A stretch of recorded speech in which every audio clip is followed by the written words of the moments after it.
L'info éco tout de suite avec vous Christophe dans 7 ce matin. Bonjour Christophe. Bonjour Pauline. Il est 9h15 ici à Paris. Les marchés européens ont ouvert il y a un gros quart d'heure. Quelle tendance ? Ils ouvrent en baisse. Le CAC 40 perd 0,15%. On va le voir à l'ouverture. Le FTSE, lui, cède 0,18%. Et le DAX à Francfort perd 0,21%. Hier soir, déjà, Wall Street avait terminé sur un fort repli à l'image du Nasdaq. Vous le voyez, moins 1,51%, sa plus forte chute depuis 3 semaines. Alors pour en parler, comme tous les mercredis, on va retrouver notre partenaire de chez Dorval Asset Management. Bonjour François-Xavier Chauchat. On sent une certaine nervosité sur ces marchés. Pour quelles raisons d'après vous ? On peut imaginer que les investisseurs naviguent dans un espèce de triangle d'incertitude autour de la politique monétaire, la politique commerciale et puis du niveau de ralentissement économique aux États-Unis. Alors sur la politique monétaire, on a eu hier un nouveau discours de Jerome Powell, le président de la Federal Reserve américaine, qui suggère que une baisse des taux est probable, mais pas nécessairement en juillet, et ça dépendra de tout ce qui se passe dans les autres domaines.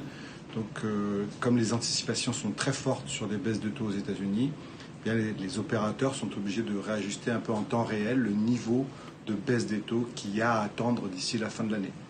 Le deuxième élément, beaucoup plus important, je dirais, pour l'avenir, qui est la politique commerciale américaine, là, les choses se jouent à Osaka samedi, au sommet du G20.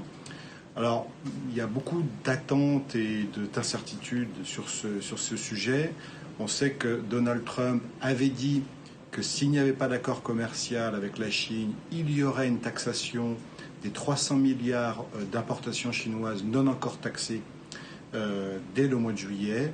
Cela dit, on sait que c'est très délicat parce que taxer ces importations, ça veut dire faire monter les prix aux États-Unis sur des produits qui sont surtout des produits de consommation et dont beaucoup d'ailleurs sont des produits américains faits en Chine. Donc c'est quand même un peu délicat de passer ce cap. Alors les dernières rumeurs pointent plutôt vers une espèce de cessez-le-feu et une reprise des négociations commerciales, mais sans toucher à nouveau aux droits de douane, ce qui serait plutôt un scénario favorable, mais rien n'est certain, nous verrons ça ce week-end. Puis le troisième élément d'incertitude, qui est beaucoup plus profond, plus lancinant, c'est le niveau du ralentissement aux États-Unis. La plupart des économistes s'attendent à ce que les États-Unis, qui avaient à peu près 3% de croissance l'année dernière, atterrissent sur 2, voire un peu moins de 2% de croissance. Et c'est là où se joue, parce qu'effectivement, il y a eu des signes de ralentissement assez sensibles. Le moral des entreprises, dans l'industrie. Il y a eu la confiance des consommateurs hier qui était plus basse qu'attendue. On voit d'ailleurs que les consommateurs sont sensibles à la question des droits de douane et la citent souvent comme un élément négatif. Donc vous voyez, il y a un équilibre entre tout ça, entre la politique monétaire qui doit s'adapter à la politique commerciale, qui doit elle-même s'adapter à l'état de l'économie. Et là, on est dans un triangle qui peut aboutir à un bon équilibre dans les mois qui viennent, avec un cessez-le-feu sur le commerce, une baisse des taux à la fin du mois de juillet par la Federal Reserve et moins d'angoisse sur l'économie américaine. Mais les choses peuvent aussi basculer, soit pour des raisons politiques, soit parce que le ralentissement américain est en fait plus sévère que prévu. Et ça, c'est la certitude qui domine chez les investisseurs aujourd'hui. Eh bien, on continuera à suivre tout ça, et notamment avec vous, probablement mercredi prochain pour un autre point sur les marchés. Merci beaucoup, François-Xavier Chauchat.